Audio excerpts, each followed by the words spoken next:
একটা সুন্দর দৃষ্টান্ত হচ্ছে আবু লাহাবের ইতিহাস।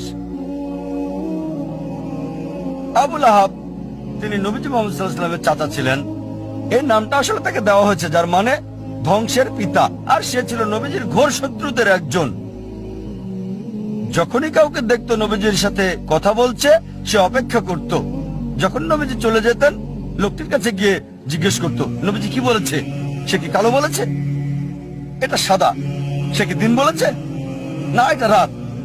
সে নবীজির বিপরীত বলতো। নবীজির চিরশত্রুদের একজন ছিল সে।